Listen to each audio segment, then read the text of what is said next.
Shalom, haleluya, puji Tuhan, salam sejahtera dalam kasih Tuhan kita Yesus Kristus. Bagaimana kabar saudara hari ini? Kami berdoa saudara dalam keadaan sehat dan tentunya diberkati oleh Tuhan. Bersama ini kami ucapkan selamat Hari Natal kepada umat Kristiani dimanapun berada. Dan sahabat-sahabat YouTube kami. Tuhan kiranya menyertai dan memberkati saudara. Di tengah-tengah sukacita Natal yang dirayakan oleh miliaran orang di seluruh dunia, orang Kristen, kami ingin menghadirkan sebuah kesaksian yang luar biasa dari Yogyakarta. Kami berharap kesaksian ini menjadi berkat bagi saudara, membuktikan kepada kita bahwa Yesus Kristus Tuhan adalah Allah dan Dia berkuasa. Dia bukan sekedar sebuah pengaruh atau sebuah khayalan, sebuah ilusi dari orang-orang, tetapi Yesus adalah kebenaran dan fakta nyata bagaimana kuasanya, mujizatnya, dan seluruh kehidupannya benar-benar nyata dan ada. Nah, saudara-saudara, mari kita saksikan kesaksian dari Yogyakarta ini. Doa kami, saudara diberkati oleh Tuhan. Selamat Hari Natal, Tuhan Yesus memberkati. Amin. Selamat malam. Saya akan memperkenalkan diri. Nama saya Ibu Lani Mariani. Saya berasal dari Yogyakarta dan saat ini juga saya tetap tinggal di Yogyakarta. Masa kecil saya juga lahir di Yogyakarta, ya saudaraku. Jadi saya ini asli orang Jogja. Puji Tuhan, apapun yang saya alami, Tuhan itu tahu. Tuhan itu tidak akan membiarkan saya begitu. Walaupun saya diizinkan untuk menjalani segala sesuatu, Tuhan itu memberi kekuatan. Karena apa? Tuhan itu tahu melihat hati ya. Walaupun saya itu saya jadi anak itu nggak pernah namanya berani sama orang tua gitu. Kuat di rumah sudah sampai saya nggak kuat lagi ya. Sudah itu seperti itu. Terus menerus seperti itu, nggak ada hasilnya. Sampai uang habis untuk berobat, nggak ada hasilnya. Terus berdarah-darah seperti itu. Akhirnya saya capek ya, saudaraku. Sudah habis uang banyak, nggak pernah sembuh, badan rasanya lemes, pusing seperti itu, makan itu nggak enak, rasanya pahit sekali gitu ya. Saya udah pasrah lah. Saya bilang sama Tuhan. Saya bilang, Tuhan saya capek. Sudah sekian tahun, saya berusaha untuk sembuh. Dengan cara ya secara manusia apalah, berobat, berdoa, tetapi nggak ada hasilnya. Tuhan saya capek, sudahlah terserah Tuhan mau apa. Gitu. Saya bilang begitu, saya udah nggak sanggup lagi. Terus habis itu sudah saya nggak inilah, nggak mau berobat lagi lah, percuma gitu. Saya udah putus asa gitu. Dan minta tolong siapa kalau saya udah sakit seperti ini, apa-apa saya sendiri, saya lakukan sendiri, makan aja saya ambil sendiri sampai tangan saya pun berdek ya, saudaraku. Nggak kuat saya itu pegang miring pada waktu itu. Saya merasa tersiksa sekali. Dan akhirnya saya setelah pasrah, ya sudahlah Tuhan maunya apa terserah. Nah, setelah saya berserah seperti itu juga masih terus berdarah-darah gitu. Terus menerus seperti itu sampai pada satu hari, pas pada waktu itu pagi setengah 6 itu saya seperti biasa ke kamar mandi. Nah, waktu saya ke kamar mandi itu ya saudara, wah, darah itu sol, kaget saya. Maksud saya itu mau buang air kecil kok jadi sol darah segar gitu. Itu disertai dengan itu gumpalan-gumpalan seperti hati ayam itu ya saudaraku. Cor gitu. Wah, terus saya kan kaget waktu itu. Terus saya sambil teriak-teriak membangunkan anak saya itu, waktu itu masih tidur, ya kan, masih setengah 6 pagi, belum sekolah. Saya teriak-teriak dan saya sambil berdiri itu di sekitar paha tuh terus seperti keran air mengalir gitu, tapi itu darah gitu. Ya itu saya pendarahan hebat sekali waktu itu. Waduh, saya sudah setengah mati rasanya, itu sudah mau mau jatuh gitu loh. Terus anak saya datang lewat, ambil pampers, saya bilang gitu. Dia lari-lari ambil pampers, langsung saya kasihkan ke sel, langsung saya pakai gitu aja. Saya berusaha untuk bisa ke kamar gitu ya, antara kamar dengan kamar mandi saya kan 2 meteran begitu. Saya kuat-kuatin tuh, darah udah kemana-mana gitu ya. Saya dituntun sama anak saya. Ini kaki ini rasanya udah nggak ngambang, udah nggak bisa napak ke lantai. Sudah goyang-goyang begini tuh. Saya tuh, anak saya juga gimana, bingung dia. Akhirnya saya sampai di kamar udah jatuh gitu ya, dari kamar. Itu terus mengalir darah itu, sudah sampai sepanjang jalan itu. Habis itu saya terdiam aja, kok masih rasanya saya bergerak sedikit gini, kok masih macur gitu ya. Akhirnya saya bilang sama anak saya, ayo berdoa, saya bilang gitu, berdoa. Akhirnya saya berdoa ya, sama anak saya kan dengan tangan gitu, berdoaan gitu. Saya bilang, Tuhan, kasihanilah saya Tuhan. Saya udah nggak kuat. Sekian tahun saya merasa seperti ini, kapan Tuhan disembuhkan gitu ya. Di dalam segala sesuatu yang kita hadapi, seberat apapun, secara manusia kita itu berat, secara manusia sebenarnya nggak kuat ya, tetapi di balik semua itu Tuhan punya rencana yang terbaik untuk kita. Tetaplah setia kepada Tuhan, belajar proses ya saudara, jujur kepada Tuhan, dan taat akan segala perintah Tuhan. Saudaraku yang terkasih di dalam Tuhan, ini sejak kecil saya itu sudah diberi mujizat oleh Tuhan. Pada waktu saya berumur satu tahun, ini cerita dari mama saya, pada waktu itu saya itu mengalami sakit, di mana kaki saya sebelah kanan itu seperti sakit kulit gitu ya. Jadi dari atas mata kaki sampai kepada di bawah lutut itu sakit dan itu berair. Jadi setiap malam itu mama saya itu selalu mengganti bungkus. Itu kan dibungkus ya, saudaraku. Kaki saya itu dibungkus dan itu berair meleleh terus gitu, delewer gitu kata mama saya. Nah, terus setelah itu, dan itu luka itu kalau dibuka sama mama saya kan dibuka setiap hari diganti. Luka itu kata mama saya itu dari ini muter begini, jadi udah hampir menyatu.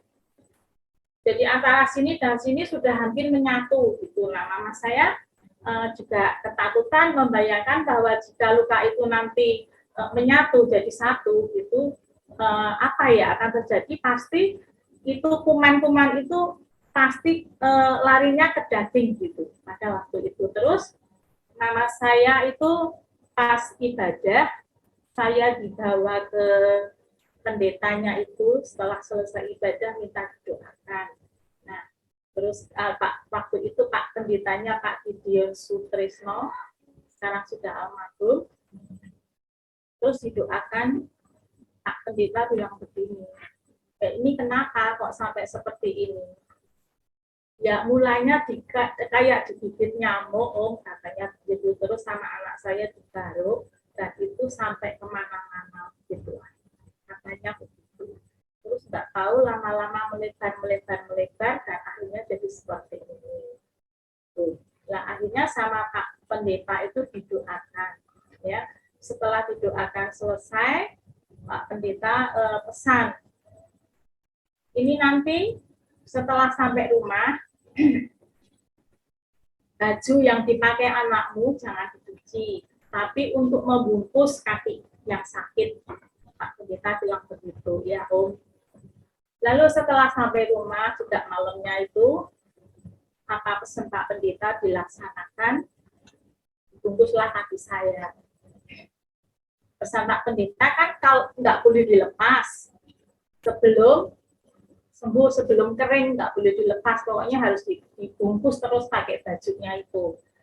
Lalu setelah itu ditunggu sama mama beberapa hari, dan itu selalu dilihat sama mama saya, kok nggak ini ya, kok nggak basah gitu. Biasanya kan masih netes-netes dan bungkusnya itu pasti basah begitu.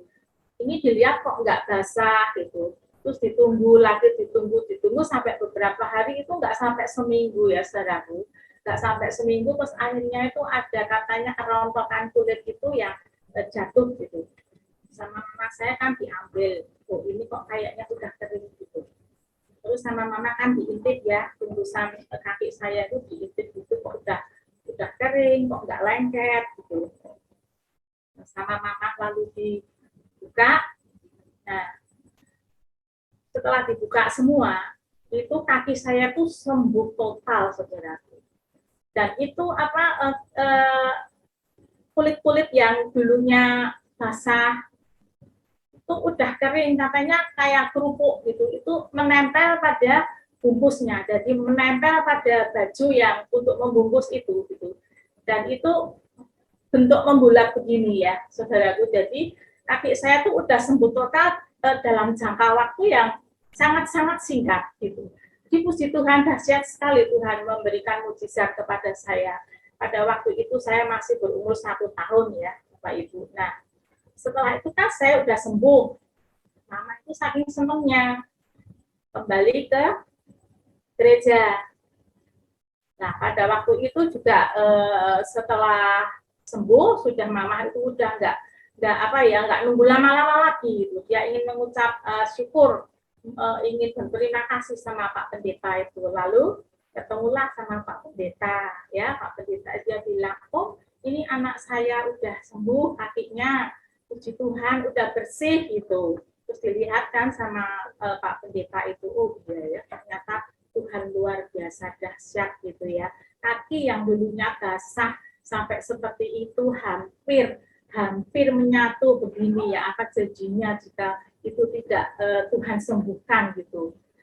Pada waktu itu terus Pak Pendeta bilang, ya sudah terima kasih sama Tuhan, bersyukur ini anak udah sembuh gitu. Ya udah kalau nanti sembuh, ya sembuh kan ini kakinya, iya Om gitu. Dijaga ya baik-baik anak ini anak bukan anakmu, kata Pak Pendeta begitu, ini anaknya Tuhan gitu, jadi jaga baik-baik ya gitu. Nah terus mama saya ya Om gitu, terus sampai seperti itu mama itu ya suka sekali gitu. Jadi sampai sekarang pun ada masihan bekas di kaki saya ini ya.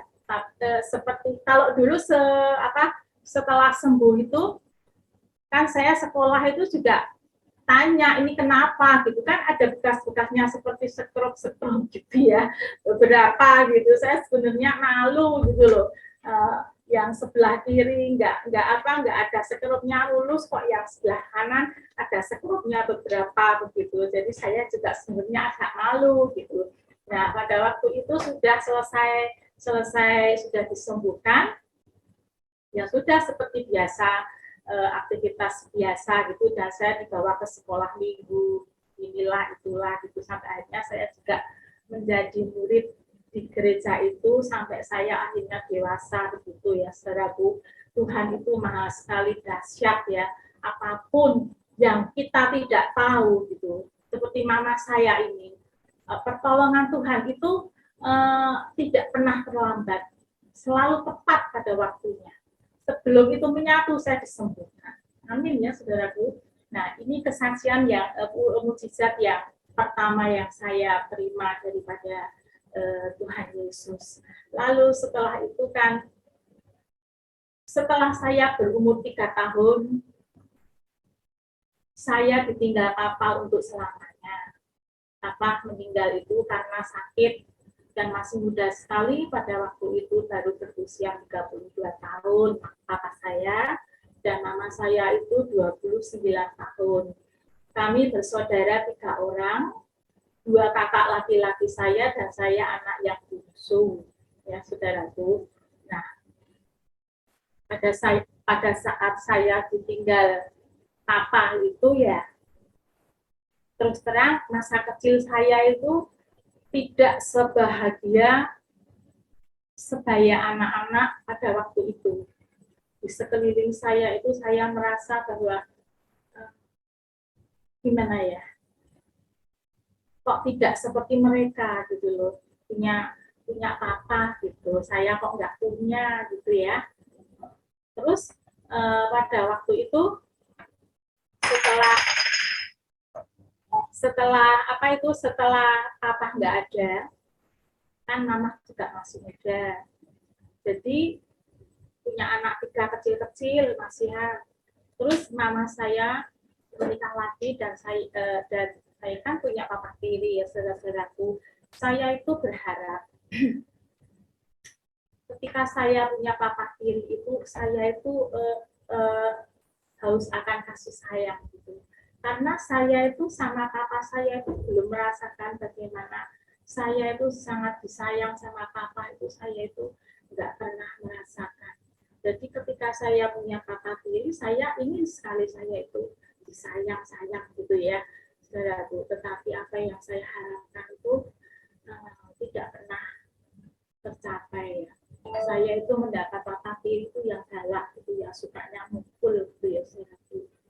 Pada waktu itu, singkat cerita, saya waktu sekolah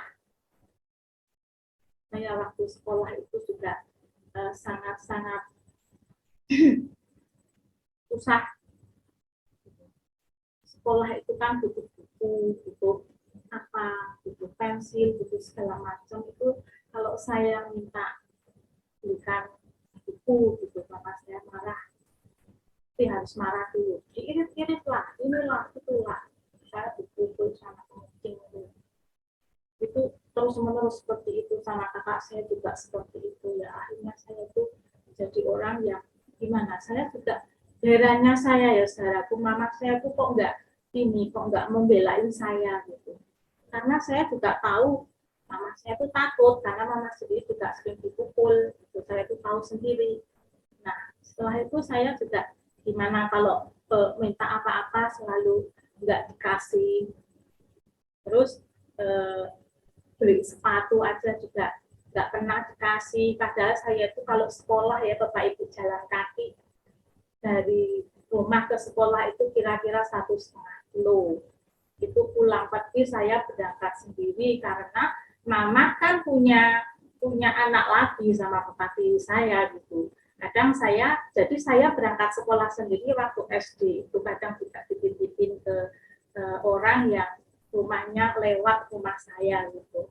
Nah itu terus-menerus seperti itu ya saudara. Saya merasa bahwa aduh saya kok seperti ini gitu. Mau sekolah aja kok minta ini minta itu susah gitu. Akhirnya saya sama kakak saya ya belenak ini gitu ya, bisik-bisik ya gimana caranya. Akhirnya saya berusaha sendiri untuk jualan ya. Waktu itu SMP ya, kelas 1 itu saya sudah jualan sama kakak saya itu, bikin beli kue kering yang di kaleng gede itu, terus dilastik-lastik dititipin lah. Saya kalau istirahat itu teman-teman saya itu pada jajan, pada makan enak, saya nungguin ini kue kering, ada tahu susur seperti itu, dengan tujuan itu untungnya itu untuk beli pensil gitu. Itu berjalan juga lumayan gitu loh. Jadi seperti itu masa kecil sekolah saya itu sangat-sangat tidak menyenangkan ya. Itu. Terus secara manusia pada saat itu juga saya itu tidak berpikir yang marah atau bagaimana. Saya hanya sedih gitu. Kenapa ya saya tuh kok nggak merasakan kasih sayang dari orang tua. Tapi ya sudahlah, namanya kehidupan seperti itu. Akhirnya terus berjalan sampai akhirnya saya itu kekurangan uang untuk beli ini dan itu. Akhirnya saya itu menjadi ini saudaraku. saya menjadi buruh tukang bikin lubang kancing gitu ya, saudaraku. Zaman dahulu kan belum ada mesin untuk bikin lubang kancing gitu. Jadi saya mendatangi di penjahit, lalu saya minta kerjaan untuk membuat lubang kancing, dan sebelumnya kan saya sudah latihan gitu, sudah belajar, lalu hasilnya saya berikan kan harus halus gitu. Ternyata saya diterima, dan satu lubang kancing itu waktu itu saya dikasih Rp50, saudaraku. Nah, satu baju kan ada berapa lubang itu, tinggal ngitung aja kali Rp50 itu lumayan, sehari saya dapat berapa gitu ya. Jadi lumayan bisa untuk nambah-nambah keperluan saya sendiri. Itu seperti itu. Lalu setelah, singkat cerita, setelah saya sekolah dengan cara yang seperti itu, untuk meningkatkan kembali kebutuhan saya, karena juga juga nggak memberi ya, akhirnya saya juga harus bekerja lebih lagi ya, untuk menghindari segala sesuatu. Saya tuh dipukul, belum lagi kalau pulang sekolah suruh ngomong ya, saudaraku. Saya itu mau nggak mau nanti saya diajar, dikemucingi gitu ya, sampai tidur itu sekolah ditanya ini kenapa, diajar sama papa gitu. Nah, akhirnya kan lama-lama juga saya bosan gitu ya, saudaraku. Saya harus bagaimana kalau seperti ini. Saya pada waktu itu belum bisa berdoa ya, saudaraku. Hanya berpikiran kok seperti ini begitu. Lalu akhirnya saya juga melamar pekerjaan juga dan diterima, ya lumayan lah, membantu apa gitu, sampai di warung juga saya pernah itu marut kelapa itu ya, marut kelapa zaman dulu kan parutnya masih kayu, terus ada pakunya kecil-kecil itu, tangan saya tuh sering keparut ya, saudaraku. Tapi itu saya tetap jalani. Gitu. Untuk apa? Untuk saya mendapat uang untuk keperluan saya. Gitu. Ya seperti itulah, saudaraku. Masa kecil saya itu bisa dibilang tidak menyenangkan ya, tapi puji Tuhan, apapun yang saya alami, Tuhan itu tahu, Tuhan itu tidak akan membiarkan saya begitu. Walaupun saya diizinkan untuk menjalani segala sesuatu, Tuhan itu memberi kekuatan. Karena apa? Tuhan itu tahu melihat hati ya. Walaupun saya itu saya jadi anak itu nggak pernah namanya berani sama orang tua gitu. Saya dimarahi gitu juga saya ayat nunduk, nangis gitu. Nggak pernah saya tuh membantah ini dan itu. Walaupun mama juga nggak pernah rasanya kasih sayang terhadap saya juga nggak pernah kok marah sama mama itu. Saya hanya diam gitu, diam dan berpikir bagaimana ini gitu. Lalu singkat cerita, setelah lama saya bekerja, saya dapat penghasilan yang lebih bagus lagi.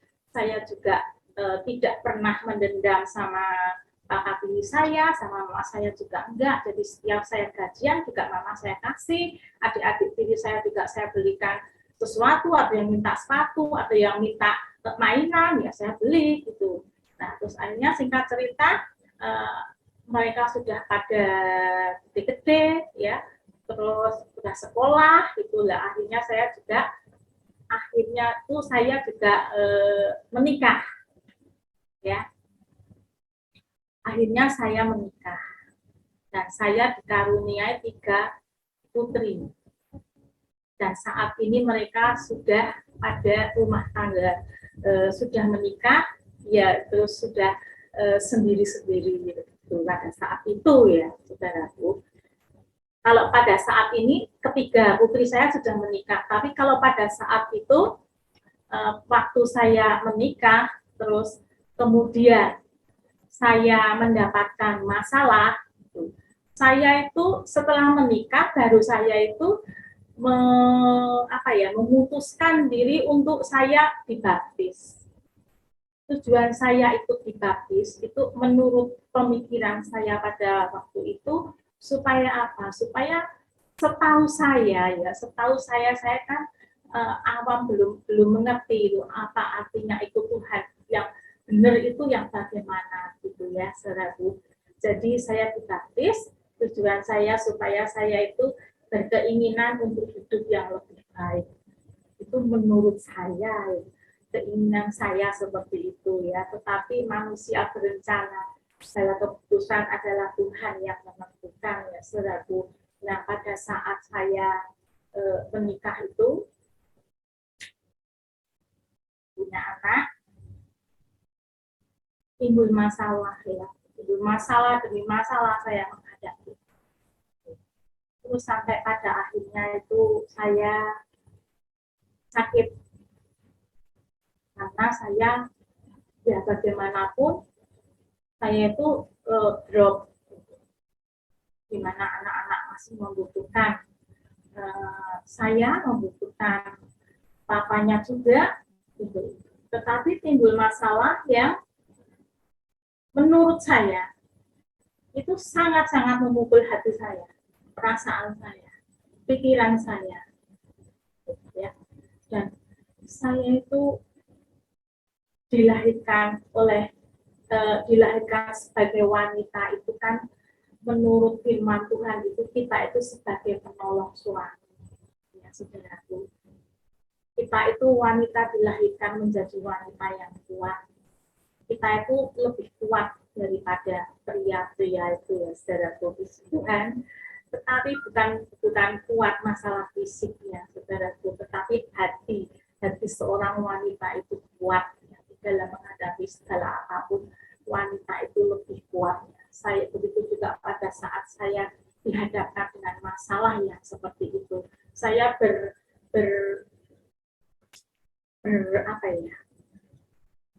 bijaksana begitu. Jadi saya juga tidak terlalu menyalahkan siapapun, ya.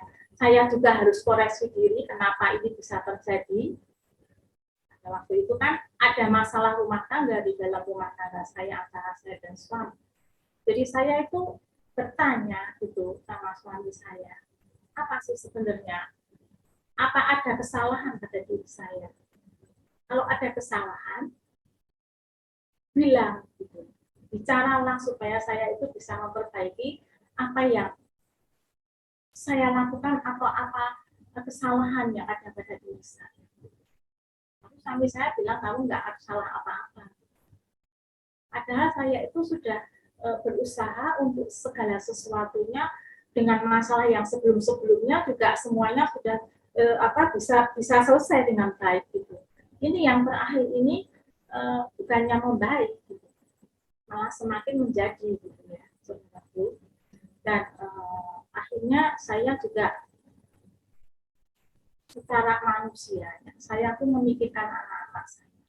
Kalau saya terus-terusan drop, gitu, saya tuh nggak bisa kerja. Gitu. Jadi saya harus membangkitkan semangat pada diri saya. Gitu. Tetapi sekuat-kuatnya wanita, gitu ya, dihadapkan dengan masalah yang sangat berat, gitu. Ya akhirnya saya juga runtuh juga, gitu ya, saudara. Saya nggak kuat, gitu.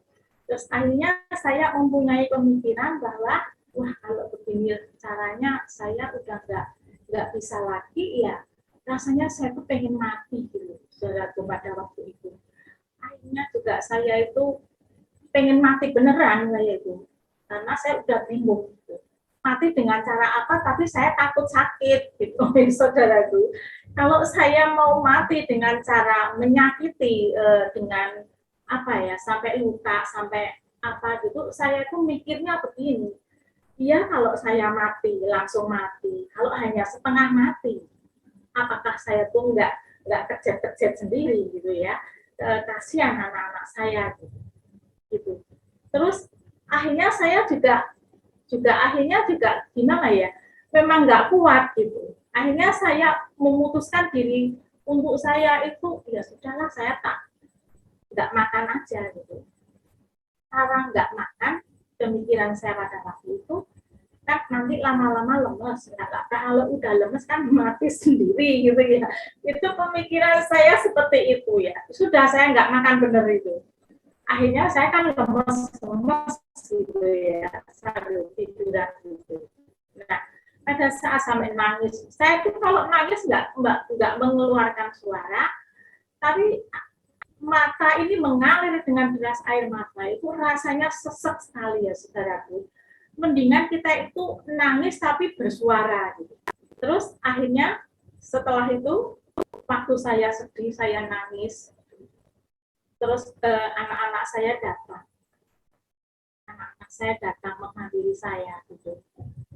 Anak saya yang sulung, yang paling gede pada waktu itu, dia bilang begini, "Nih, kok sudah nih, Mami jangan nyakitin diri seperti itu. Mami jangan nyiksa diri seperti itu, Mi. Kalau Mami sakit, gimana, Mi? Kalau Papi udah nggak mau peduli, Mi." Anak saya bilang begitu. Kan masih ada Tuhan Yesus nih yang mau peduli sama kita.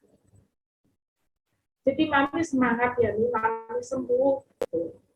Kalau Mami sampai sakit, sampai ada apa-apa, anak-anak gimana, Mi? Ayo, Mi, semangat. Ayo, Mi, sembuh.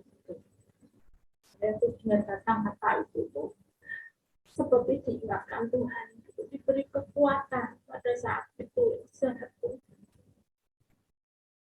sehingga saya semakin, oh iya ya, kalau saya tinggal ya udah bapaknya nggak merhatiin, masa mau saya tinggal mati gitu. Bagaimana nanti masa depan anak-anak saya?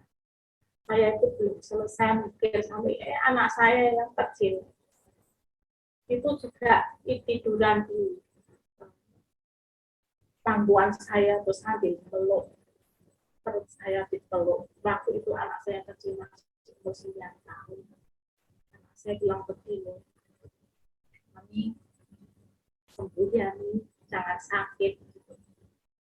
Nanti kalau Mami sakit, kalau aku dimarahi Papi, aku nggak ada yang belain." Anak saya kecil bilang begitu. Aku nggak ada yang belain, Mi. Sembuh, Mi. Ayo, Mi, sembuh, Mi.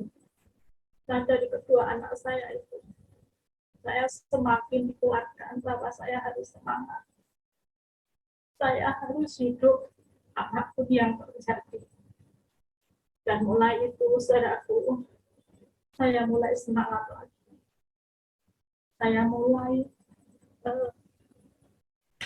bertekad untuk supaya menjalani hidup ini bersama anak-anak saya. Nah, akhirnya singkat cerita saya sudah sembuh. Ya sudah sembuh. Lalu tidak sampai di situ saja. Saya itu sakit lagi. Sakit di mana perut saya itu, waduh, rasanya setengah mati ya, saudaraku. Saya tuh kalau mau ke dokter nggak punya biaya. Jadi saya tuh udah niatnya, udahlah terserah mau sakit gimana itu. Nah, pada saat itu, saya itu kan suka melihat acara di TV yang pada waktu itu judulnya Penyegaran Rohani, yang pada waktu itu dibawakan oleh Bapak John Hartman, orang Barat. Itu kan bahasa Inggris lalu diterjemahkan oleh Ibu Evelyn. Waktu itu kan saya sakit sekali gitu. Saya nggak pernah lihat acara itu karena saya setengah mati sakitnya. Nah, tahu-tahu anak saya yang kecil ini lari-lari hidupin TV pada waktu itu. Nah, setelah TV dihidupin, dia bilang, "Mami, Mami, Mami, gitu. Ini kan kesukaan Mami." Gitu. Oh, saya lihat, oh iya, kenapa? Kan udah mau bubar, saya bilang gitu kan, ini udah jam mau 12 siang udah bubar, nggak apa-apa, Mi, gitu. Duduk sini, Mi, duduk sini, Mi. Tuh, anak saya yang kecil itu. Nah, terus saya juga nurut aja, duduk sini, Mi, duduk sini, Mi, gitu. Gitu. Sama dia kan dipegangi tangan saya, gitu. Sambil ngeliatin gitu, acara TV. Nah, pada saat Ibu Evelyn itu mau menutup acara kan berdoa. Itu Ibu Evelyn bilang begini, saudara-saudaraku, saya melihat seorang ibu yang pada saat ini sedang menyaksikan acara ini. Ibu ini mengalami infeksi lambung bagian kanan. Mari Ibu tumpangkan tangan pada bagian yang sakit. Saya akan berdoa, Tuhan sedang menyembuhkan Ibu. Itu anak saya. Itu mami, itu mami, itu mami. Ayo Mi, berdoa Mi. Saya bilang, aku kan. Iya itu mami, ayo Mi, berdoa Mi, pegang Mi. Gitu. Nah, akhirnya saya itu berdoa dan saya pegang bagian perut saya ini yang sebelah kanan. Katanya Ibu Evelyn itu dia melihat saya itu infeksi lambung. Masuk akal juga, saudara. Karena wah sakitnya minta ampun. Dan infeksi lambung itu mungkin karena efek saya ini mogok makan itu juga bisa, saudara itu. Nah, itu terus saya ikut berdoa. Setelah amin, itu hilang, sembuh sama sekali. Puji Tuhan, haleluya. Tuhan luar biasa ya, saudara. Terus anak saya tanya, gimana nih sembuh nih gitu. Nah, pada saat berdoa itu saya merasakan bahwa apa yang saya pegang itu dari dalam perut itu seperti disedot begitu ya, saudara. Rasanya tuh seperti disedot gitu. Nah itu kan terus akhirnya sembuh. Anak saya yang kecil bilang, ayo coba loncat gitu. Saya kan belum percaya kalau saya itu sembuh gitu. Tapi udah nggak merasa sakit gitu, tapi masih gimana ya, masih belum percaya gitu. Sama anak saya suruh loncat, lah saya loncat juga ya, setelah itu saya benar-benar loncat itu. Nah ternyata sembuh beneran gitu. Puji Tuhan, haleluya. Saya bilang gitu, Tuhan Yesus baik gitu ya. Tidak hanya sampai di situ, Tuhan itu menyertai, melindungi saya, bahkan selalu memberikan mujizat kepada saya. Nah, setelah itu ya Bapak Ibu, setelah saya mengalami sembuh dari sakit itu, saya kan selalu berdoa, mujizat demi mujizat terjadi. Tetapi masalah demi masalah juga datang dalam kehidupan saya. Pada satu saat, saya itu mengalami sakit lagi ya, saudara. Saya mengalami yang namanya pendarahan. Setiap hari itu saya tuh berdarah-darah. Maaf, saudaraku, kalau wanita datang bulan itu, ya, itu kan normal-normal saja. Gitu. Kalau saya enggak, saudaraku, berdarah-darah seperti itu. Sampai pembalut itu sudah enggak muat lagi.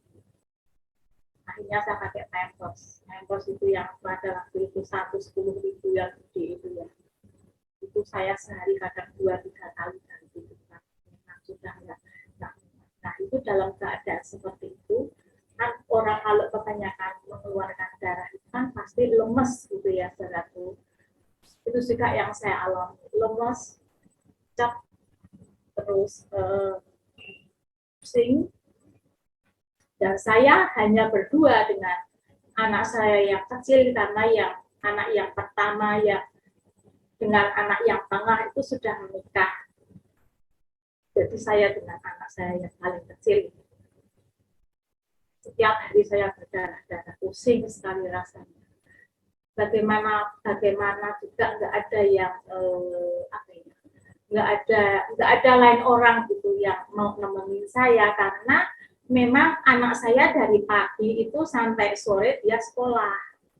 Jadi kan saya di rumah sendiri gitu. Jadi kalau ada apa-apa ya saya berusaha sendiri dengan dengan jalan yang susah gitu. Maksudnya itu setiap saya bergerak itu darah bergerak gitu ya. Apalagi kalau saya mohon maaf saya ke kamar mandi mau pipis gitu ya.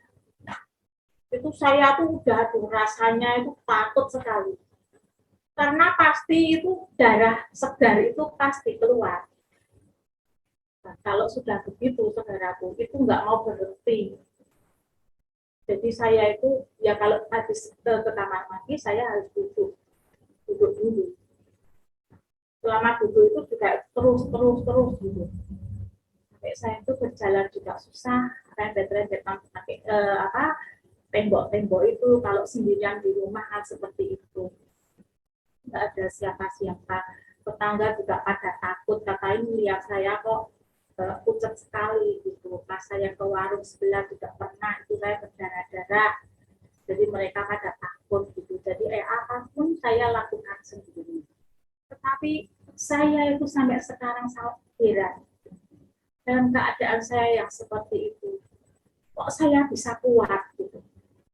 Jadi apapun yang saya alami dengan masalah demi masalah, saya bisa kuat itu bukan karena saya, tapi Tuhan yang memberikan kekuatan kepada saya.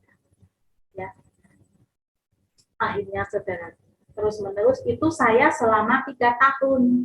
Jadi saya pendarahan itu 3 tahun ya saudaraku. Dan itu saya sudah periksa ke dokter.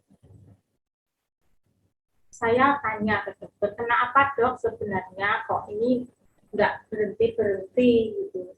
Saya tersiksa sekali, kemana-mana nggak bisa. Gitu. Dokter hanya bilang, oh nggak apa-apa kok, ini saya kasih vitamin aja. Ya sudah, setelah obat habis, paling juga cuma 15 hari, 10 hari itu saya harus kontrol lagi. Itu saya lakukan terus-menerus. Kok sampai sekian tahun nggak ada perubahan gitu ya. Dan saya tanya ke dokter sebenarnya kenapa, dokter cuma bilang nggak apa-apa. Sampai akhirnya, sampai kesekian kalinya, lah di USG itu ada apanya sih dok? Saya bilang begitu, ini sudah sekian tahun berobat, tapi kok nggak sembuh-sembuh? Saya bilang begitu, saya nggak kuat dok kalau begini terus-menerus gitu. Dokternya bilang nggak apa-apa, cuman saya lihat itu ada titik hitam gitu, titik hitam tapi itu nggak tahu apa gitu. Dokternya tuh bilang begitu ya. Setelah itu, nah saya juga nggak bisa memaksa harus bagaimana. Ya udah saya terus jalan obat aja. Terus pada satu saat dokter ini menyuruh saya untuk ke lab periksa darah. Ya saya ke lab periksa darah sendiri, apa-apa sendiri. Padahal yang saya rasakan saya lemes, pusing. Gitu. Karena memang nggak ada siapa-siapa ya. Saya juga nggak nyalahin anak saya karena anak saya juga mempunyai kebutuhan kepentingan sendiri-sendiri. Yang satunya di Jakarta gitu.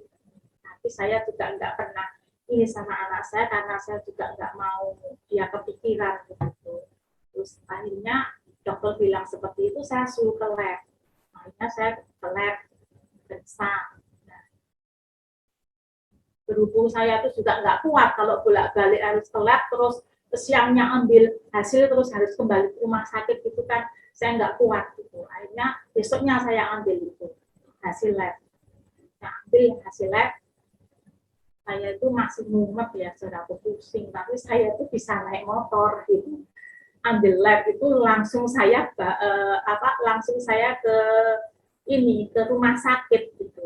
Nah sampai sana kan hasil lab saya kasih ke dokternya, dibuka itu sama perawatnya itu dibuka, yang liatin saya, ibu kesini sama siapa? Sendiri sus. Nggak ada yang nganter ya? Nggak sus gitu. Kok mbok ya minta dianter gitu? Susternya bilang gitu. Rumah nggak ada siapa-siapa, suster, anak saya sekolah, jadi saya kesini gitu. Terus dilihat sama dokternya, dibuka gitu. Nah, terus dibaca kan sama dokternya. Terus ibu ini HB-nya cuma 6 gitu kata dokter. Kok ibu nekat loh katanya gitu. Ibu transfusi ya, harus hari ini transfusi gitu. Saya bilang nggak mau dok, saya bilang gitu. Loh piye toh? Dokternya kan bilang begitu. Nggak mau dok, transfusi kan pakai duit dok, saya bilang gitu. Saya nggak punya duit dok, saya bilang gitu. belum nanti nginternya juga kan pakai biaya, saya nggak bisa bayar dokter. Gitu. Nah, terus gimana? Terus saya bilang, saya minta obat aja lah dok, gitu, nggak apa-apa gitu. Ditransfusi aja, gitu. Enggak dokter, saya nggak mau gitu. Waduh, gitu. Dokternya agak gimana gitu loh ya. Itu pada waktu itu terus bisnis sama susternya nggak tahu entah ngomong apa, saya juga nggak ngerti gitu. Terus akhirnya ya ada perkataan gitu, agak geleng-geleng gitulah dokternya. Gitu. Saya tetap bersikeras untuk minta obat aja. Dikasih obat aja ya dok, saya tak pulang. Saya bilang begitu. Itu kok nekat gitu. Terus susternya bilang, dok itu matanya udah putih dok, tuh ya. Saya ya diam aja, nggak ngerti lah mau putih mau merah terserah gitu ya. Pokoknya saya datang ke sana nggak mau pokoknya cuma ngasih hasil lab dan minta obat gitu, karena hasil lab itu bagaimana, saya hanya minta obat dan saya mau pulang, saya bilang begitu. Nah, terus akhirnya dokternya manut ya, saya dikasih obat lah, saya pulang. Nah setelah saya pulang berdarah-darah lagi gitu ya. Wah, saya tuh ya puji Tuhan lah waktu itu berdarah-darah juga nggak di jalan ya saudaraku. Saya itu sering sekali berdarah-darah di jalan itu. Sampai saya dulu pernah pas market barang itu di kantor pos itu juga tiba-tiba berdarah-darah sampai dihubung orang segitu banyaknya. Dikira saya itu ditusuk sama orang gitu ya.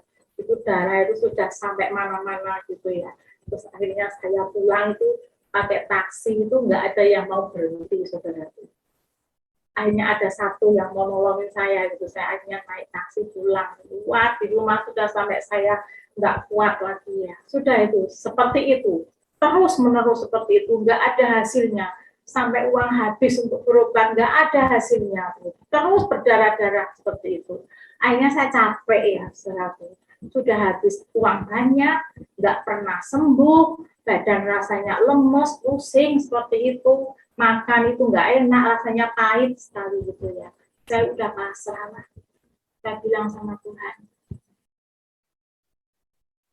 Saya bilang, Tuhan saya capek. Udah sekian tahun saya berusaha untuk sembuh dengan cara ya secara manusia apalah, berobat, berdoa, tetapi nggak ada hasilnya. Tuhan saya capek. Sudahlah terserah Tuhan mau apa. Gitu. Saya bilang begitu. Saya udah nggak sanggup lagi. Terus habis itu sudah saya nggak inilah, ya nggak mau berobat lagi lah, percuma gitu. Saya udah putus asa gitu. Saya minta tolong siapa kalau saya udah sakit seperti ini. Apa-apa saya sendiri, saya lakukan sendiri. Makan aja saya ambil sendiri sampai tangan saya pun deg-deg gitu ya, saudaraku. Nggak kuat saya itu pegang miring pada waktu itu. Saya merasa tersiksa sekali. Dan akhirnya saya setelah pasrah ya sudahlah Tuhan maunya apa terserah. Nah setelah saya berserah seperti itu juga masih terus berdarah-darah gitu. Terus menerus seperti itu sampai pada satu hari. Pas pada waktu itu pagi setengah 6 itu saya seperti biasa ke kamar mandi. Nah, waktu saya ke kamar mandi itu ya wah darah itu sol, kaget saya. Maksud saya itu mau buang air kecil kok jadi sol darah segar gitu. Itu disertai dengan itu gumpalan-gumpalan seperti hati ayam itu ya saudaraku.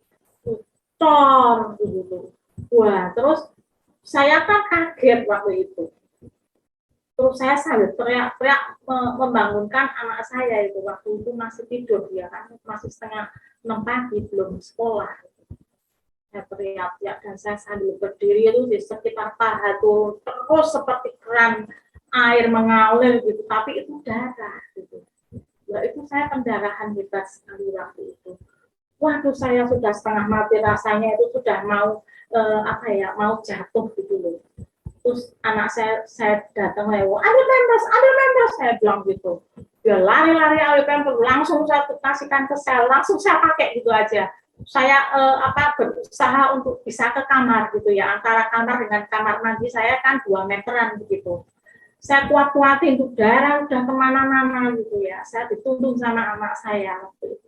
Ini kaki ini rasanya udah nggak ngambang, udah nggak bisa napak ke lantai, sudah goyang-goyang begini itu. Saya tuh, anak saya juga gimana bingung dia. Akhirnya saya sampai di kamar udah brek jatuh gitu ya, dari kamar itu terus mengalir darah itu sudah sampai sepanjang jalan itu. Habis itu saya diam aja, kok masih rasanya saya bergerak sedikit gini kok masih macur gitu ya. Akhirnya saya bilang sama anak saya, ayo berdoa, saya bilang gitu, berdoa. Akhirnya saya berdoa ya, sama anak saya kan dengan tangan gitu, berduaan gitu. Saya bilang, Tuhan, kasihanilah saya Tuhan. Saya udah nggak kuat. Sekian tahun saya merasa seperti ini, kapan Tuhan disembuhkan gitu ya. Saya nggak kuat Tuhan, tolong gitu. Saya juga nggak banyak ngomong gitu sama Tuhan. Pokoknya saya tuh minta kekuatan gitu loh. Prinsip saya kalau memang saya itu harus mengalami gitu ya. Ya pasti Tuhan beri kekuatan gitu loh. Nah pada waktu itu sudah amin gitu ya. Masih belum juga ini lah. Akhirnya kan itu kan basah semua ya. Akhirnya saya tuh berencana atau punya pikiran untuk ganti gitu, untuk ganti baju gitu. Pas saya mau ganti baju, badan saya itu nggak bisa gerak, sama sekali nggak bisa gerak. Rasanya kepala ini sudah nempel di kasur gitu ya. Sama sekali saya tuh nggak bisa bergerak pada waktu itu. Dan saya lihat ini tangan ini sudah putih sekali begitu ya. Ayo sekali lagi kita berdoa sama Tuhan. Ayo kita berdoa lagi sama Tuhan. Tuhan, sama doanya, kasihanilah saya. Saya bilang begitu. Saya nggak kuat Tuhan. Sembuhkan saya Tuhan. Nah, akhirnya setelah itu toh berdoa amin. Setelah amin gitu, lalu ini saya itu merasakan pada waktu berdoa ada semacam yang jalan gitu loh di dalam tubuh saya itu seperti dielus gini, tapi halus sekali. Ini ada saya meraba tangan saya ini kasar sekali rabaan saya. Tapi itu sangat-sangat halus saya rasakan waktu saya berdoa itu. Dari ujung jempol itu terus dia mengelus seperti ini. Dari ujung jempol naik terus itu. Nah, sampai pada pertengahan di sini, leher sini, dia berhenti. Tapi badan saya yang dari kaki sampai menuju ke sini ini rasanya sudah lain gitu. Akhirnya ya saya nggak pikir macam-macam, ya saya belajar untuk bergerak lagi gitu. Barangkali Tuhan sudah menjawab gitu ya.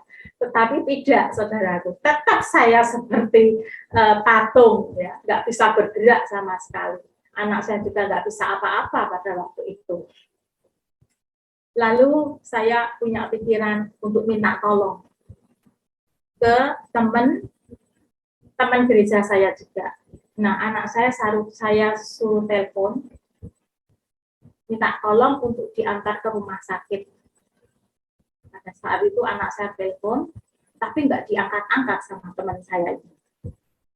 Coba diulang lagi, saya bilang gitu. Nggak diangkat-angkat. Sebut saja si A gitu ya. Nggak diangkat-angkat gitu. Gimana itu? Terus akhirnya saya punya pemikiran, saya telepon yang lainnya. Gitu. Juga teman gereja, juga teman persekutuan gitu. Akhirnya saya minta tolong anak saya untuk telepon si B. Gitu. Nah, telepon si B itu langsung diangkat, saudaraku. Anak saya bilang, saya minta tolong, ini mamiku sakit, tolong diantar ke rumah sakit gitu. Karena apa saya minta tolong teman? Karena saya tuh kalau lewat ambulan, lewat segala macam, itu yang saya pikirkan tuh biaya gitu loh ya. Terus terang pada saat itu memang saya itu nggak punya uang gitu loh. Kalau sama minta tolong tetangga juga masih pagi nggak enak gitu ya. Akhirnya itu karena saya minta tolong si B ini karena saya memang tahu bahwa si B itu memang sering dimintai bantuan sama orang gitu.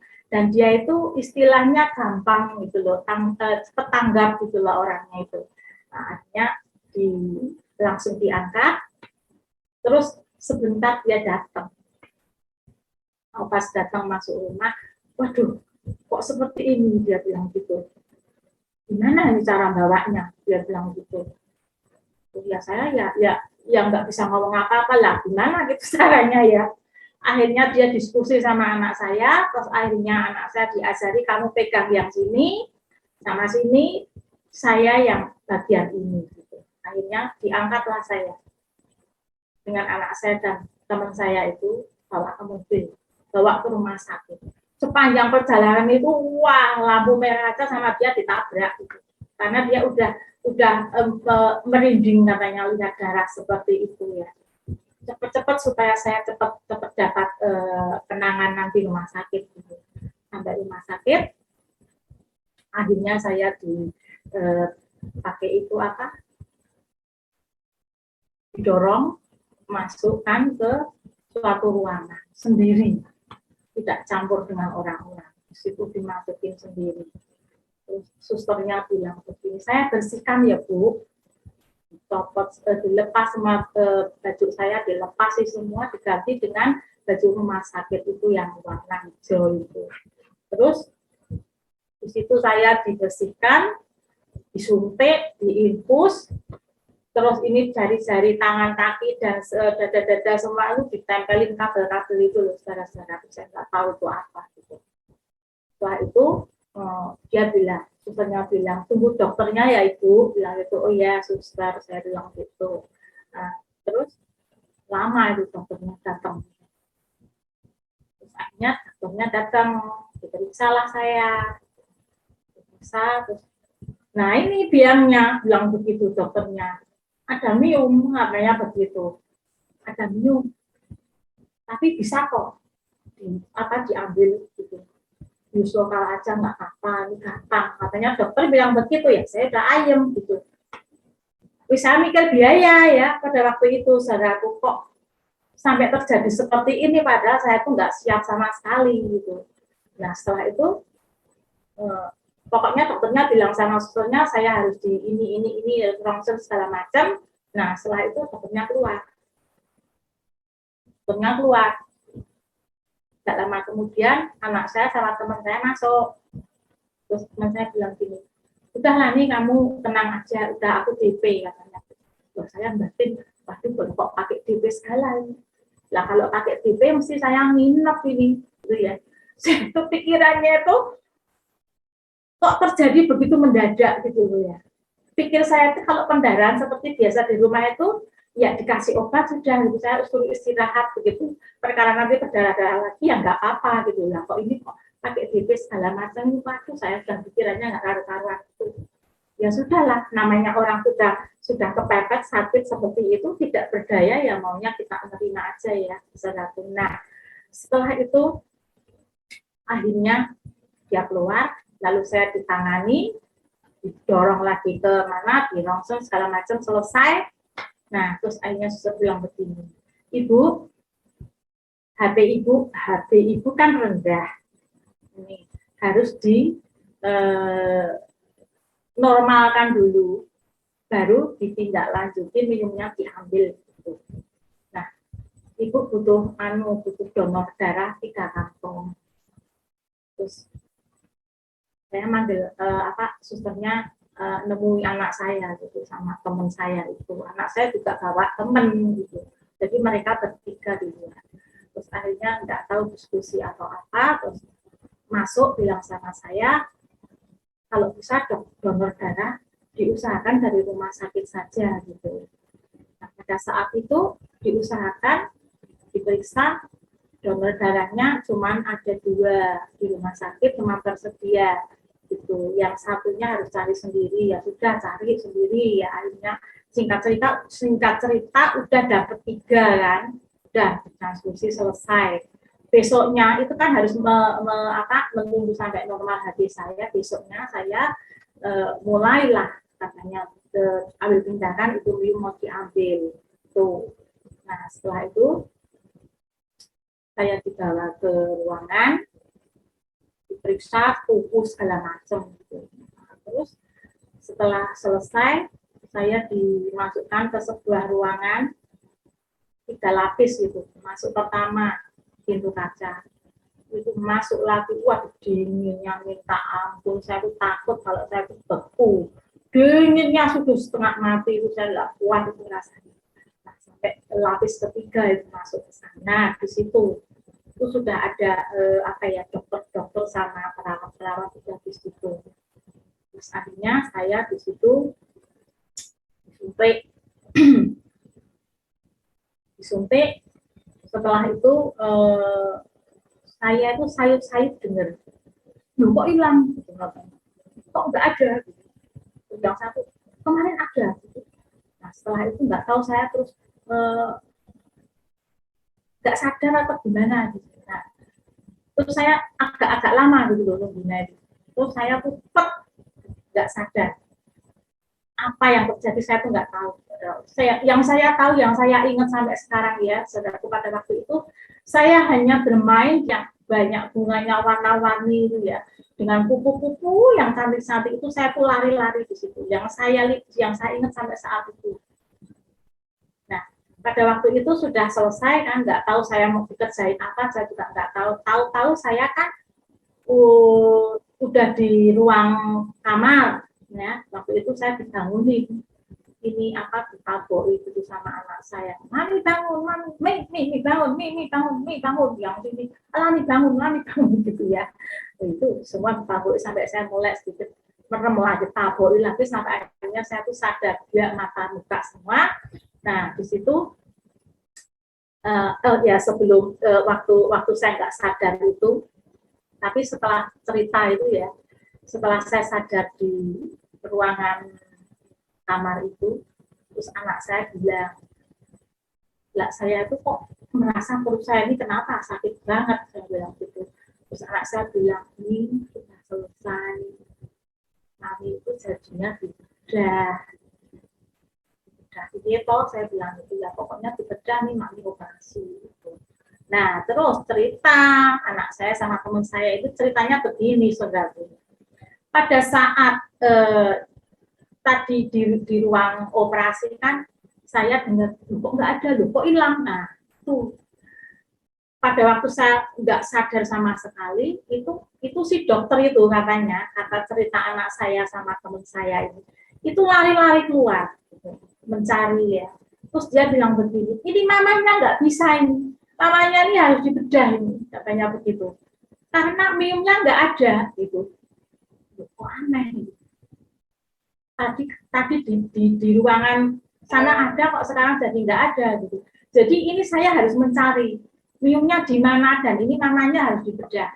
Kalau setuju tolong ditandatangani ini surat bilang itu. Anak saya juga bingung, teman saya juga bingung, nggak berani mutusin. Dokternya bilang gimana ini, cepetan ambil keputusan gitu. Masalahnya biusnya itu masih jalan, dan coba terus anak saya tanda tangan gitu, ditandatangani udahlah gitu. Terus teman saya, kasih yang terbaik ya dok ya gitu. Wah sudah anak saya sama teman saya itu panik terus, mati katanya, aduh aku ini rasanya inilah gitu. Teman saya bilang, waduh ini sampai ada apa aku tanggung jawab, piye saya inilah pokoknya gitu. Tapi terpaksa aku harus begini gitu. Nggak ada yang ngurusin, inilah cuma berdua sama anakmu ya sudahlah selesai gitu. Nah terus setelah itu dokternya lari, nggak jalan saudara, dia lari. Setelah tanda tangan, lari lagi masuk ke ruangan operasi. Nah, setelah berapa lama juga nggak tahu, akhirnya keluar lagi dokter ini, sudah santai jalannya, udah nggak lari lagi, jalan. Terus nemui lagi anak saya itu dengan membawa sesuatu. Saudara. Ini katanya begitu, yang ada di dalam perut, namanya ini mujizat. Ini rencana Tuhan. Dokternya bilang gitu. Ternyata ada 3 penyakit, bilang gitu. tidak hanya minum. Gitu. Ya, dokternya bilang begitu. Andai kata minum tadi saya tidak menghilang gitu, tidak berpindah tempat atau istilahnya begitu ya saudaraku, bisa saya ambil. Ini yang dua ini nggak bisa keambil gitu. Dan pasti mamahnya ini pasti nanti 3 bulan lah paling lama pasti harus operasi dan itu sakit sekali. Jadi ini mujizat. Gitu. Jadi berpindahnya minum kemana itu nggak tahu, itu adalah cara Tuhan untuk membersihkan segala penyakit yang ada di dalam tubuh saya. Ya, Tuhan itu kalau bekerja tidak setengah-setengah ya saudaraku, luar biasa begitu.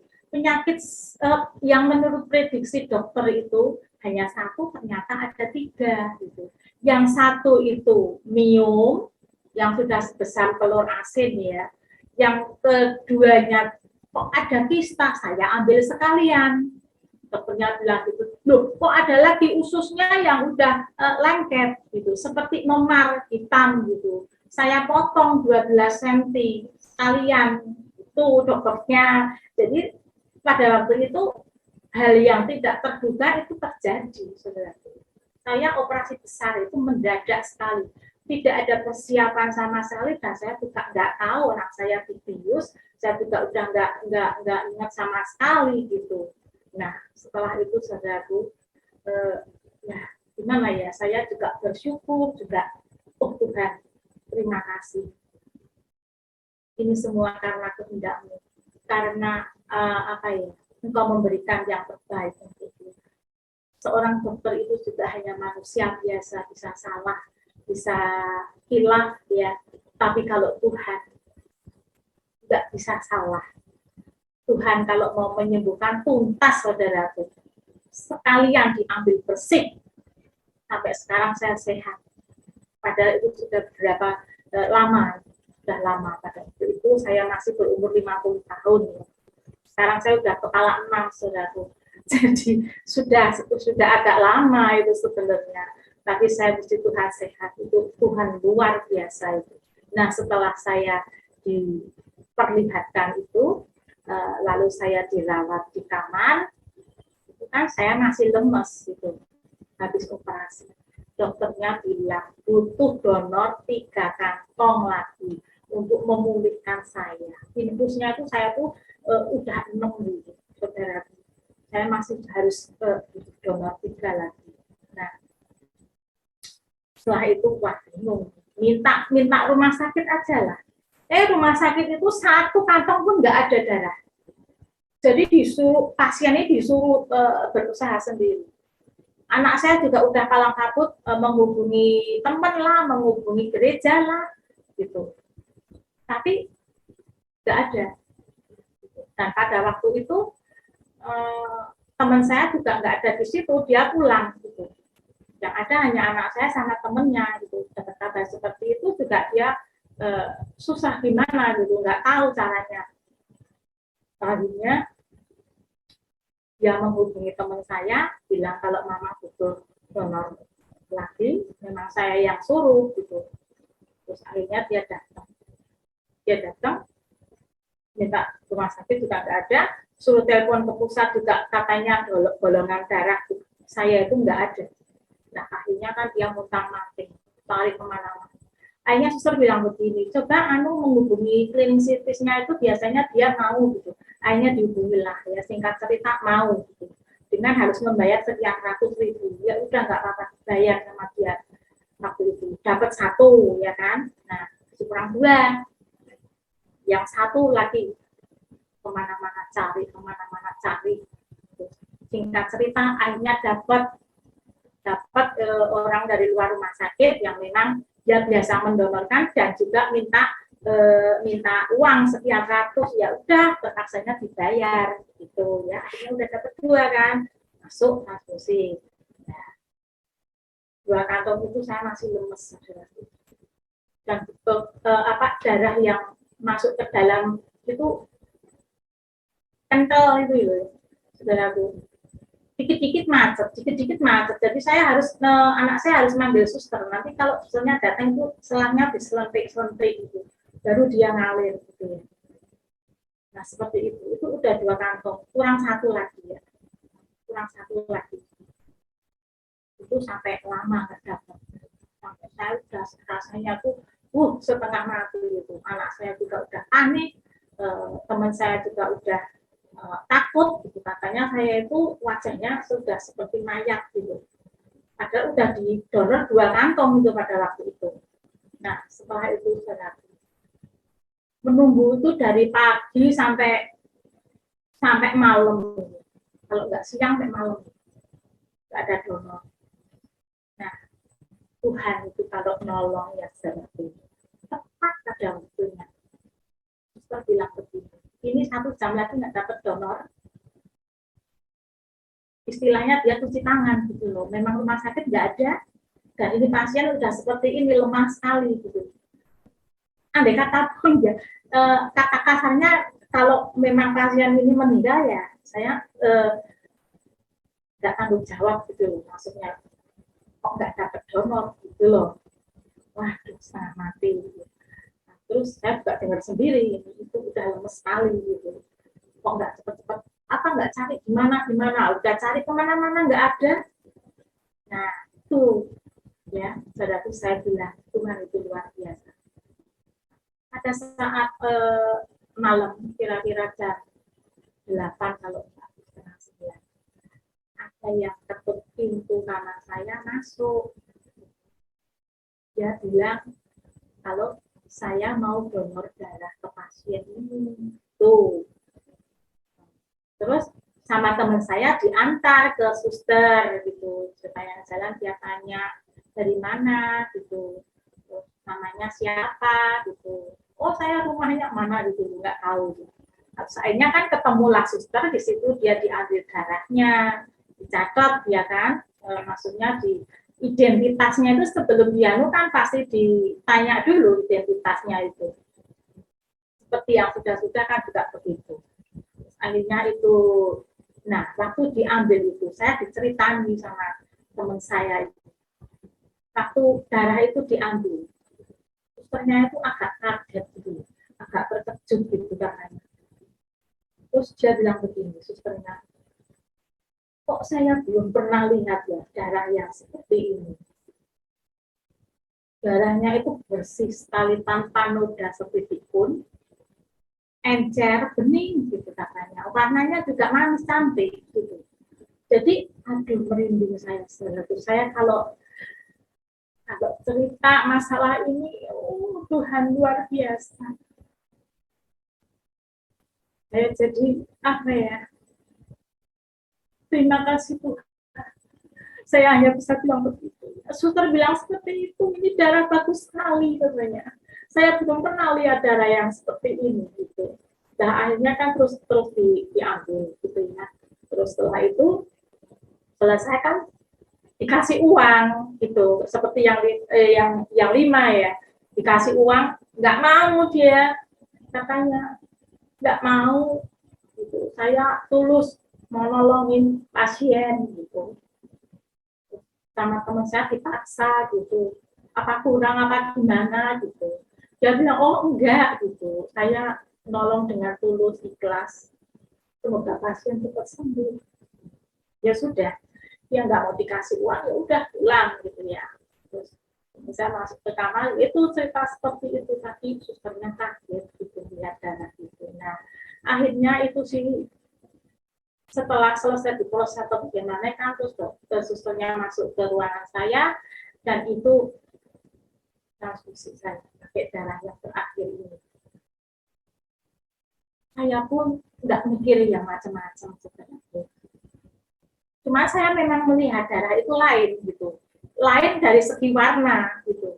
Seperti yang sebelum-sebelumnya kan saya juga lihat gitu. Ini memang lain gitu, warnanya tuh cantik gitu, yang merah gitu. Nah setelah masuk ke dalam tubuh saya tuh merasakan ada sesuatu setiap seolah-olah itu setiap aliran darah itu masuk ke dalam pembuluh-pembuluh sampai kepada yang hal sekecil-kecil itu sangat-sangat saya rasakan detik demi detik. Itu saya nggak pernah ngerasain transfusi yang sebelumnya itu seperti yang saya rasakan yang terakhir ini, saudaraku. Itu saya malah juga nggak berpikiran yang bagaimana. Saya hanya berpikiran bahwa mungkin saya ini dapat donor darah yang bagus gitu, dan itu cepat habis gitu ya, saudaraku. Tidak pakai diselentik-selentik itu, enggak, dia langsung habis gitu. Nah, setelah habis itu badan saya jadi langsung sehat gitu, sehat. Dan sehat apa yang tadi saya rasakan, lemesnya setengah mati, pusing segala macam, hilang semua. Cuma rasa sakit yang di perut itu masih. Tapi dalam segi kesehatan, lemes dan segala macam itu sama sekali nggak ada rasa yang begitu-begitu. Saya jadi sehat kembali begitu ya. Saya senang. Lalu saya makan ya. Makannya banyak itu. Biasanya kan kalau makanan rumah sakit itu kan nggak enak ya, saudaraku, anyep gitu ya. Ini saya lahap, wah enak sekali itu yang saya rasakan pada waktu itu. Pokoknya saya makan enak itu. Nah, setelah selesai, pokoknya saya lihat, akhirnya saya disuruh latihan jalan sama suster ya, anak saya ini yang runtun segala macam ya. Terus akhirnya setelah itu saya berapa hari gitu boleh pulang gitu. Boleh pulang, tapi kan saya masih sakit. Itu nggak apa-apa, kata suster, ibu kan badannya sudah fit, sudah sehat, ini kan tinggal lukanya aja Bu, nggak apa-apa ya, nanti di rumah dilatih berjalan supaya tidak kaku, inilah itulah gitu. Nah, terus saya bilang, besok kita pulang pakai taksi ya, saya bilang gitu sama anak saya. Terus dia nih gitu. Terus setelah itu nggak lama kemudian teman saya ini datang. Nah, saya bilang kalau besok sudah boleh pulang kok gitu. Tapi itu setelah transfusi berapa hari yang terakhir itu ya. Setelah itu saya boleh pulang lah. Terus saya bilang sama teman saya diperbolehkan pulang hari ini gitu. Saya bilang gitu. Oh ya gitu. Nah, terus setelah itu teman saya ini keluar terus nggak tahu ngurus siapa, saya juga nggak tahu. Besoknya dia datang lagi. Ya yuk, nek mau pulang tak antar aja, nggak usah pakai taksi. Ini aku udah datang. Yuk tak antar pulang. Ya udah, saya diantar pulang. Nah, terus saya ngomong, nah terus bayarnya gimana? Udah, kamu nggak usah mikirin lagi gitu. Yang penting ayo pulang. Udah beres kok. Yang beresin siapa? Saya bilang gitu. Ya aku, katanya gitu. Oh, saya bilang begitu. Ya udah, saya nggak mikir lah. Umpamanya nanti saya harus bayar, ya itu hitungannya nanti belakangan lah. Saya nggak mikir, pokoknya saya sembuh dulu gitu ya. Setelah itu saya pulang ya. Setelah itu saya pulang. Nah, saya harus istirahat kan berapa bulan supaya saya harus pulih. Nah, setelah saya pulih, saya sembuh, saya merasa udah kuat gitu ya. Saya bisa naik motor lagi, ya kan. Nah, saya itu mencari donor yang terakhir ini. Saya hanya ingin mengucapkan terima kasih gitu. Karena dengan darah yang terakhir ini saya sembuh. Gitu. Nah, saya ke rumah sakit. Saya bilang sama susternya, saya pasien mama ini, masuk tanggal sekian, pasiennya dokter ini, terus saya pulang tanggal sekian. Maksud kedatangan saya ingin meminta identitasnya pendonor saya yang terakhir dengan atas nama Alexan, saya bilang gitu. Oh iya, sebentar ya Bu, saya cari. Terus susternya bilang begini, nggak ada Bu yang namanya Alexa. Nah, itu dulu kan udah disimpan itu namanya sama alamatnya sama. Coba suster dicarilah lagi. Ini kan ibu namanya ini pasiennya dokter. Iya itu benar iya, kalau identitasnya itu ada komplit dengan pendonor yang yang sebelumnya itu ada. Tapi yang namanya Alexan, pendonor nomor 6, yang terakhir itu nggak ada, Bu. Waduh, di situ saya agak sedikit aneh gitu ya, saudaraku.